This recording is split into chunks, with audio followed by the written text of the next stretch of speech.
وحده والصلاة والسلام على من لا نبي بعد أما بعد. فقد قال الله تعالى في القرآن المجيد والفرقان الحميد: فأعوذ بالله من الشيطان الرجيم بسم الله الرحمن الرحيم ونبلوكم بالشر والخير فتنة وإلينا ترجعون.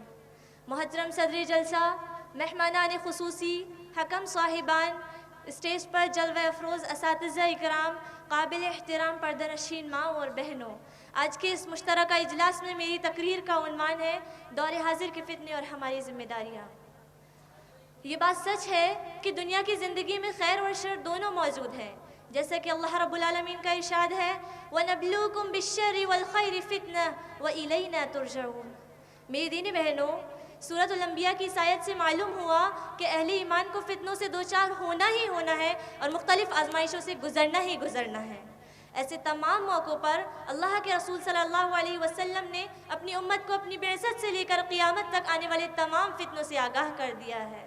انہی فتنوں میں سے ایک فتنہ شہوات کا فتنہ ہے، چاہے عورت کی شہوت ہو یا اولاد و احفاد کی شہوت ہو یا مال و منال کی شہوت ہو.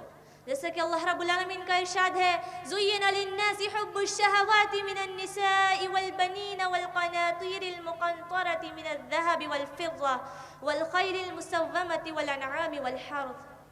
انہی فتنوں میں سے ایک فتنہ شبہات کا فتنہ ہے. شبہات بعض نادانوں کی طرف سے پیدا کیے جاتے ہیں. یہ وہ لوگ ہیں جن کی نیتوں میں فطور اور ان کے ارادوں میں فساد ہوتا ہے. یہ لوگ حق و باطل کی آمیزش کر کے عمدن و قصدن حق بات کو چھپانے کی کوشش کرتے ہیں اور اس کے متعلق شکوک و شبہات پیدا کرتے ہیں. انہی فتنوں میں سے ایک فتنہ میڈیا کا فتنہ ہے، جو کہ اس دور کا سب سے بڑا فتنہ ہے، چاہے الیکٹرانک میڈیا ہو یا پرنٹ میڈیا ہو یا سوشل میڈیا ہو. اس میڈیا نے ایسا انقلاب برپا کر دیا کہ آج پوری دنیا آپ کی آنکھوں کے سامنے آ گئی ہے. آپ جو چاہیں، جب چاہیں، جہاں چاہیں ہر چیز سن بھی سکتے ہیں اور دیکھ بھی سکتے ہیں. اس میڈیا کے ذریعے بے پردگی، بے غیرتی اور بے حیائی کا ایسا طوفان آ گیا ہے کہ اللہ کی پناہ ہے. اب کسی بات کا کوئی پردہ نہیں رہا. ہر چیز ہر شخص کے لیے، چاہے مرد ہو یا عورت ہو، ہر کسی کے لیے ظاہر و باہر ہے. انہی فتنوں میں سے ایک فتنہ بدعملی کا فتنہ ہے، جہاں نہ عزتیں محفوظ ہیں، نہ جانیں محفوظ ہیں اور نہ ہی مال محفوظ ہے. انہی فتنوں میں سے ایک فتنہ مسلمانوں کی فرقہ واریت اور گروہ بندی کا فتنہ ہے، جس نے امت کو ٹکڑے ٹکڑے کر کے اس کی بنیادوں کو کھوکھلا کر کے رکھ دیا ہے. وہ امت جس کا رب ایک، جس کا نبی ایک، جس کا قبلہ ایک، جس کی شریعت ایک، آج وہ امت متعدد فرقوں میں بٹ چکی ہے اور ہر فرقہ کل حزب بما لدیہم فرحون کا مصداق بنا ہوا ہے.